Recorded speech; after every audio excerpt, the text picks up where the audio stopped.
I am not part of any political party. I am neither left nor right, although I believe there are many good ideas on both sides. I am not against any religion. When I talk about Islamists, I am referring to radical Islamists, not Islam in general or Islam as a spiritual faith and a philosophy for finding a path to God. I am also not trying to whitewash any country or ideology. No one is perfect. What I write is based on my 50 years of experience, and experience is something I do have.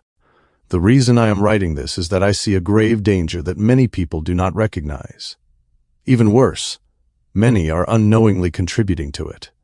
The reason people fail to see it is that they feel safe, so they either do not care or, even worse, have aligned themselves with the very forces that are trying to undermine them. Things can happen much more rapidly than people expect. When they do, one's PhD or education, salary, bank accounts, business, property, and all the comforts one enjoys can suddenly become meaningless. Ask the people of Pompeii or the victims of any major natural disaster. Ask those who lived through revolutions, such as the one in Iran, or through the many wars that have occurred throughout history. COVID also gave us a small taste of how quickly normal life can be disrupted. So, the next time someone says, "I don't care," or "it doesn't concern me," that attitude itself may be one step toward disaster. The difference between a natural disaster and a social one is that the latter develops slowly and is often preventable. Again, I am not trying to whitewash anyone. I am focusing on what I believe to be an imminent danger. Let's go back about 1,400 years. It was the birth of a new religion that soon became a major world power and spread rapidly. It did not expand primarily through the exchange of ideas, reading books, or discussion. It spread largely through military conquest. Over time, it became not only a religious movement but also a political and military force. Again, I am not here to criticize Islam itself, but rather what, in my view, some political movements became in its name. For those who were defeated, the choices were often submission, paying a special tax, or death. For many, submission became the easiest path, and this contributed to the expansion of the empire. The other problem was that after taking over a nation or an area, they could take young boys as slaves and women as sex slaves. This is what you are witnessing in some parts of Europe as the immigrants with radical Islamic ideas believe that women of the host countries are theirs. In some of these countries in 20 years, the number of rapes have gone up by 10 times. That is 1,000%, and the host countries and authorities try to hide the statistics, and I will explain why later here. The Islamic imperialism started very early and has become the nature of radical Muslims. They want your land and your women and your submission. I can't go through all the history, but this phenomenon still exists today. In the 19th century, another force emerged that spread rapidly and became highly influential. It was also extremely brutal. Between the Soviet Union and China, tens of millions of people died under communist rule. This figure does not include deaths from wars, occupations, or other atrocities. It is remarkable that many people who still believe in these two ideologies continue to defend them and believe they are morally righteous, despite what I see as their historical failures. What I find particularly striking is that two very different ideologies, radical Islamism and revolutionary communism, have at times found common cause against liberal democratic societies. Like the two ends of a horseshoe, they appear to grow closer despite beginning at opposite extremes. This has created a destructive partnership. Divide and conquer is an ancient strategy, which has been widely used by the far left. The humanitarian causes are often used to advance broader political agendas. Historically, these movements emphasized conflicts such as landowners versus farmers and factory owners versus workers. Eventually, many of their economic systems failed. Their motto has often been described as, "The end justifies the means," and I believe this is dangerous because the means are real while the promised end often remains unattainable. From this perspective, deception becomes acceptable if it advances the cause. The radical Islamist groups also justify deception and lies when it serves their objectives, and this is one similarity I see between these two ideologies. Likewise, some extremists justify violence by promising rewards in the afterlife, including 72 virgins. After the collapse of communist systems and the fall of the Berlin Wall, many activists shifted their public image. Rather than presenting themselves primarily through class struggle, they increasingly identified as defenders of minorities, globalists, liberals, progressives, or human rights activists. Many continued using similar methods to influence younger generations. Their long-term strategy was to influence students, who would later become teachers, professors, journalists, and cultural leaders, often without realizing they were advancing those same ideas. Aspects of this influence can be observed in universities across Europe and the United States. Again, I see this as the same strategy under a different face: divide and conquer. This time, the divisions include rich versus poor, women versus men, black versus white, oppressor versus oppressed, straight versus gay, and other identity-based conflicts. Although many of these causes appear admirable on the surface, they are sometimes used to divide society rather than strengthen it. This is what many ordinary people fail to recognize, and it is where I believe my own experience may offer a different perspective. Someone I once knew said he had gone from the far left to the far right, and concluded that behind many appealing causes there were people seeking to use good-hearted individuals to advance their own agendas. The bait is sweet because it is designed to catch the fish, and the fish believes it is all good. It takes the bait without realizing the consequences. Because Iran bordered the Soviet Union, communist and leftist ideologies had considerable influence there. These movements often appealed to young, idealistic, inexperienced people with good intentions by presenting attractive but false visions of the future. During the 1970s, many leftists aligned themselves with Islamists. In many ways, it became a partnership that ultimately ended in disaster. Naturally, the alliance did not last. Once the Islamists consolidated power through the support of the country's Muslim majority, they began eliminating many of their former leftist allies. Both groups ultimately sought power, just as similar ideological struggles continue today in some Western countries. Some of the leftists who contributed to the events that unfolded in Iran later fled to the Soviet Union, where they witnessed firsthand many of the failures of the system they had once viewed as utopian. In the end, they had both deceived others and been deceived themselves. Others, despite their hostility toward the West, relocated to Western Europe or the United States, where they continued to promote ideologies that had already failed while benefiting from the comfort, prosperity, and freedoms of the very societies they criticized. Many of them continued to spread the same propaganda. Go figure. I had the unwanted privilege of living under an Islamic regime and watching it, along with the far left, lie to and deceive the world. They lied so convincingly that they eventually believed their own propaganda. They accused the Shah of Iran of stealing while he was working every day to improve people's lives. They also portrayed him as a bloodthirsty dictator, when in reality he was a soft-hearted and compassionate man. They claimed that 60,000 people were killed during their so-called revolution, when the actual number was much closer to 600. Even those deaths occurred while his government was confronting terrorist groups. The alliance between elements of the far left and Islamist movements can also be observed across parts of Europe and the United States. Some of these movements receive financial support from countries such as Qatar and from wealthy individuals who are aligned with their causes. Mass migration under the banner of diversity has also created tensions in some societies, particularly where integration has been unsuccessful. Critics argue that some newcomers have rejected the values of their adopted countries while attempting to recreate aspects of the systems they left behind. Concerns have also been raised about radicalization through certain foreign-funded institutions. Some left-leaning governments have welcomed immigrants with radical views and granted them citizenship in part because they expect to gain their political support and, ultimately, to weaken existing institutions from within. This is one reason why some governments are reluctant to publish detailed crime statistics broken down by immigration status or ideology. Furthermore, in some cases, victims of crimes, or those who speak on their behalf, risk being accused of Islamophobia when they raise concerns. The policies presented under the banner of diversity can sometimes conceal harmful consequences. Again, I see what I believe is a troubling agenda presented under an appealing title. Supporters of these immigration policies often argue that immigrants are needed to strengthen the workforce. Critics, however, argue that in some countries, certain immigrant populations make disproportionate use of welfare programs while contributing less in taxes to the society.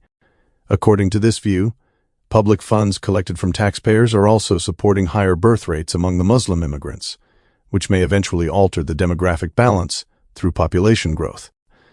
Some commentators have even claimed that this demographic change is viewed strategically. A frequently cited slogan is, "Before we won wars with swords, now we win them with votes." This brings me to another point that some self-described liberals have promoted policies that weaken the traditional family structure while emphasizing individualism.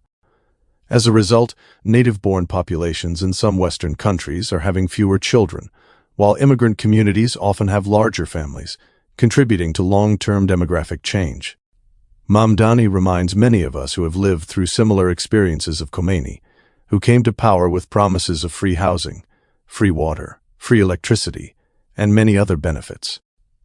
He began his movement in 1962 by opposing the Shah's reforms that granted women the right to vote, run for office, and play a greater role in society.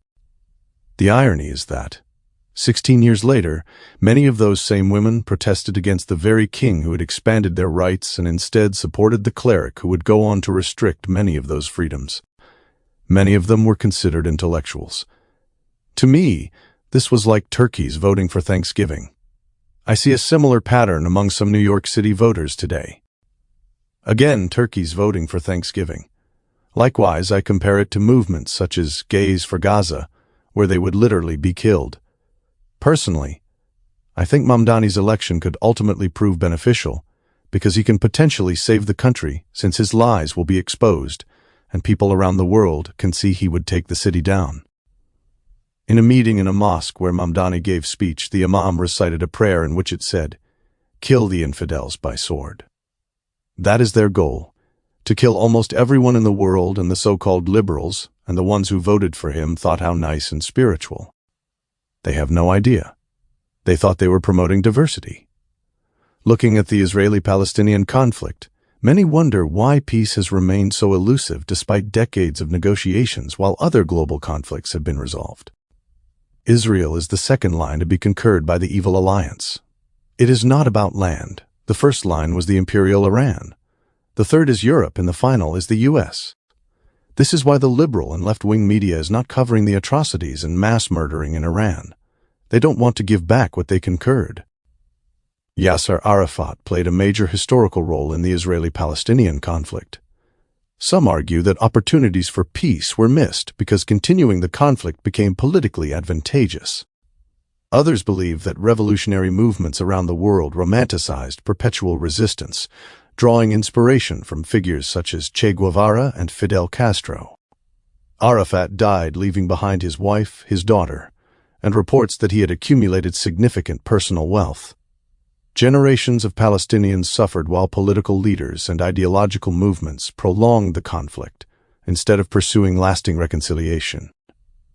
The funding from Qatar and other governments has played a significant role in shaping ideological narratives internationally. Qatar has reportedly invested billions of dollars in universities, educational programs, and cultural institutions around the world. These investments have influenced public discourse, while many students and activists sincerely believe they are simply advocating for human rights. The recent events in Iran have also exposed what many Iranians see as inconsistency among self-described human rights activists. Tens of thousands of Iranians were reportedly killed, wounded, detained, or silenced during protests, while internet access was heavily restricted for extended periods. Many Iranians felt abandoned when international activists, students, and political groups remained largely silent or appeared more focused on other causes. The left and Islamist movements have both become highly effective at propaganda after more than a century of experience refining their methods. Many ordinary people, often with sincere intentions, become instruments of these agendas without realizing it. I often ask people who criticize Israel for their reaction after October 7th. What would you have done if you were in charge of Israel? No one has an actual answer. The best they say is, not what Israel did, which is not an answer, or they say, I just don't want anyone to be killed. In fact, they have been putting fuel on the fire by their action, as the jihadists have been encouraged by these people, and keep the conflict going instead of resolving it. And this is exactly what the far left and ex-Marxists pray for. Of course, I don't know whom they pray to. I am not taking sides, and any human life is extremely valuable, and there is no difference in the value of the Palestinian and Israeli children's life. I am not trying to justify Israel's act. Everyone knows war is extremely bad, but we have to see what contributed to this situation, which seems to be a no-returning point. I am sure each government has its shortcomings, especially in a constant conflict and wars.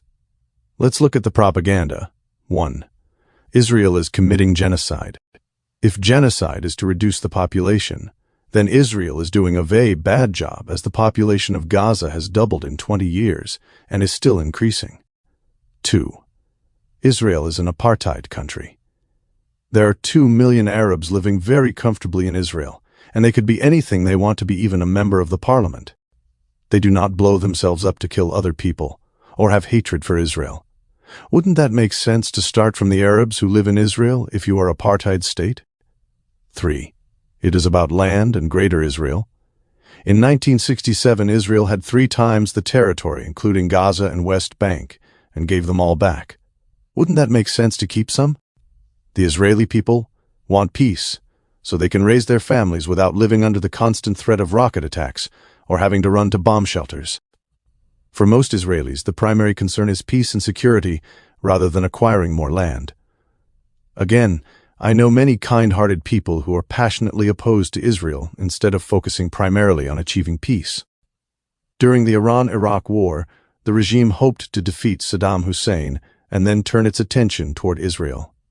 When that strategy failed, it began funding, arming, and supporting proxy groups in Gaza, Lebanon, Iraq, Yemen, and Syria. The regime also bears significant responsibility for the devastating conflict in Syria, which resulted in hundreds of thousands of deaths. Many well-intentioned activists pay comparatively little attention to that tragedy. The public opinion is heavily influenced by propaganda and by the narratives emphasized in major media outlets. I also know people who rely primarily on Al Jazeera for their news. Since Al Jazeera is funded by Qatar, and Qatar has been supporting terrorist organizations such as the Muslim Brotherhood, people should be aware of that context when evaluating its reporting. The Islamic regime surrounded Israel with missiles and weapons to conquer the second line, and was helped greatly by the other Islamic elements and the far left. Hamas was given a lot of money from the international community, and instead of using that for the well-being of the people, used the money to make tunnels and prepare to destroy Israel while their leaders were living lavish lives. They did not let people use the tunnels as bunkers. They used civilians as human shields and used their death or situation towards their propaganda. Israel does not benefit from intentionally killing civilians, because civilian casualties undermine its international standing and strategic interests. At the same time, war is tragic, and innocent people suffer enormously. My purpose is to encourage those who advocate for ending war to consider the realities on the ground. In my view, some actions that are intended to promote peace may instead unintentionally prolong conflict. I fully support women's rights, but I have a question for the so-called feminists. Are women's rights selective? Are all women created equal, or are some considered less deserving than others? This is a dangerous path I am walking on, but I cannot remain silent.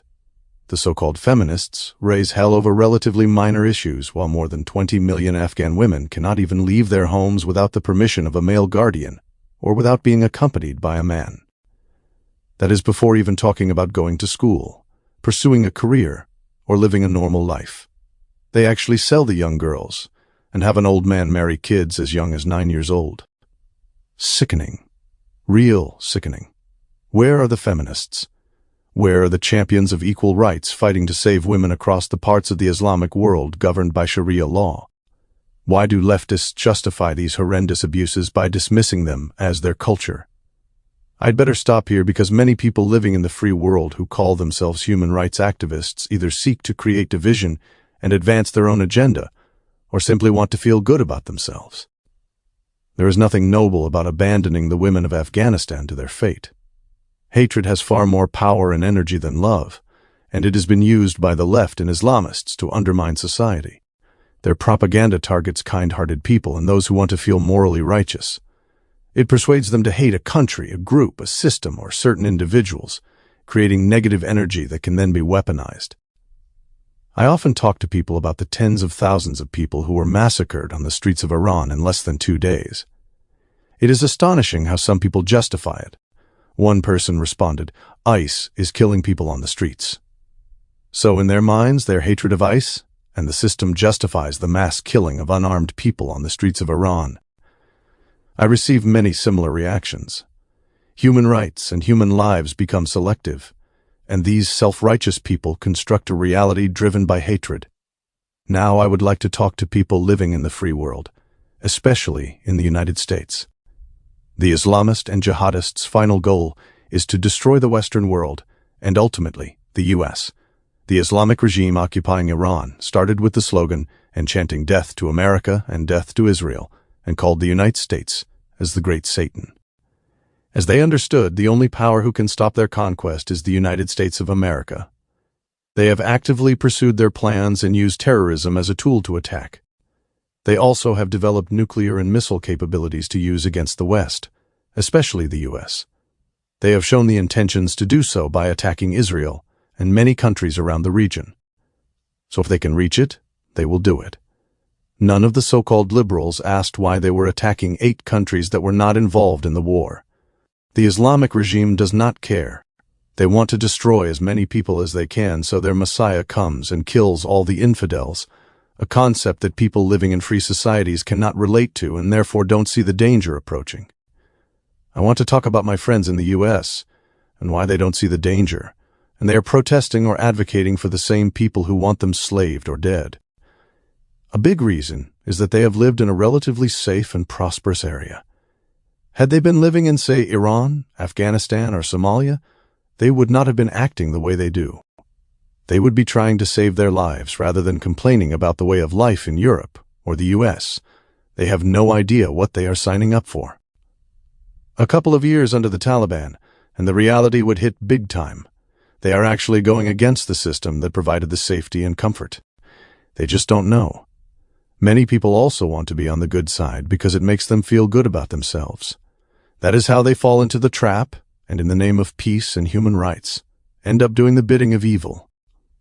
There are some problems with academia trying to fix the world. First, many academics assume they know better simply because they hold a degree in a specialized field, such as biology, even though that expertise may have little or nothing to do with broader social or political issues. Second, they often do not bear the consequences of being wrong. More often than not, it is ordinary people who end up paying the price for their mistakes. In the real world, whether in business, construction, or other professions, mistakes have real consequences, and those responsible are often held accountable. In academia, however, if an idea turns out to be wrong, you erase the blackboard or start over with a new sheet of paper. It is a convenient environment in which to feel certain of your views, while others bear the cost when those views prove mistaken. It is easier to believe you are right than to think critically. In this scenario, the other side is simply labeled as evil and should not be listened to. At the same time, because of the advancement of technology, the U.S. may no longer be safe because of distance from the conflicts and may suffer tremendously. The Marxists have had a plan to demoralize the young people so they go against their countries and start hating them. I often hear people in the United States who say, "I hate this country." When asked why you are here, they say it is harder elsewhere. I saw a program in which a young person said the same thing. "I hate this country." The host offered a free one-way ticket to anywhere in the world and $10,000 so she could leave the U.S. for good. She refused. That shows it all comes from excessive comfort, safety and freedom they have here, and the effectiveness of the propaganda of the far left and the Islamists. I strongly encourage you to listen to YouTube clips of Yuri Bezmenov, who was a Soviet informant and KGB operative who defected to the United States in the early 70s, to see how the Marxist plans are working today. There are also tons of clips from the Islamists, who are telling you how they would take over the West. I decided to do this clip because I have a more clear vision of what is really going on with the immense experience that I have. I'm seeing a lot of deception under the banner of peace, diversity, and human rights, even in my circle. I also have heard people say, "I just don't want anyone to sleep hungry, like I want people to sleep hungry." We all want peace and prosperity for the entire world, but in a logical and feasible way, not by following the bait of the evil forces who want nothing but destruction of the world. The danger is imminent and real. P.S. The World Cup has also exposed what many see as the false narratives promoted by the mainstream media, which is aligned with leftist and Islamists, about the United States. Social media is filled with videos of people, mostly from Europe, who came to watch the World Cup. They are impressed by the country and amazed at how beautiful and advanced the U.S. is. Many say their perception of America has changed drastically because they have been fed what they consider to be a stream of lies by the mainstream media. The same propaganda also affects many young people here. Because they do not know what is happening in the rest of the world, they believe they have it quite bad in the United States.